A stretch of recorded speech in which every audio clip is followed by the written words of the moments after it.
നമ്മുടെ കടലക്കറിക്ക് ഏകദേശം കടല റെഡി ആയിക്കൊണ്ടിരിക്കുന്നത്. അപ്പോൾ നമ്മളിവിടെ തേങ്ങ വറുത്തരയ്ക്കണം. ഓക്കെ, കുറച്ച് തേങ്ങ, മല്ലിപ്പൊടി, മുളക് പൊടി, ഗരം മസാല, കുറച്ച് മുളക്, മല്ലിയൊക്കെ ഇട്ട് നല്ലൊന്ന് റോസ്റ്റാക്കി എടുക്കുന്നുണ്ട്. ഓക്കെ, തേങ്ങ അരക്കുന്ന സമയത്ത് കുറച്ച് തൈര് ഇടുക. അതുപോലെ അതേപോലെ തന്നെ കുറച്ച് അണ്ടിപ്പരിപ്പും ചേർത്തിട്ട് അരയ്ക്കാം.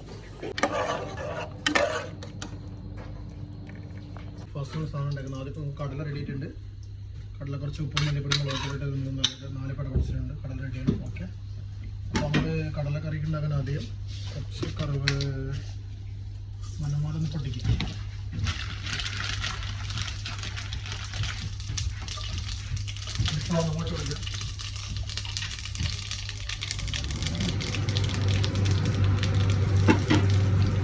നമ്മൾ അരച്ച് വെച്ച് തേങ്ങ അരച്ച് വെച്ച് വെച്ചെടുക്കും.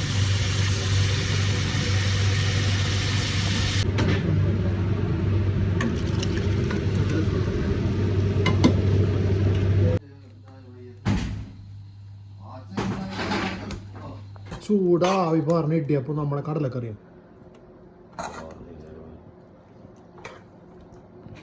പക്ഷെ അതിൻ്റെ കൂടെ നമുക്ക് കുറച്ച് ഗ്രീൻ പീസ് കറിയും കിട്ടിയിട്ടുണ്ട്. ബാക്കിയുള്ളൊരു വേണമെങ്കിൽ എടുക്കുക. ഞാൻ വീഡിയോ എടുക്കട്ടെ. കുറച്ച് കിട്ടിയപ്പം കുറച്ച് കടലയും കുറച്ച് ഗ്രീൻ പീസും മിക്സ് ആക്കിയിട്ട് ഇതാ ഒരറ്റപ്പെടുത്തോ. ബിസ്മില്ലാഹിർ റഹ്മാനിർ റഹീം. ആ മോനെ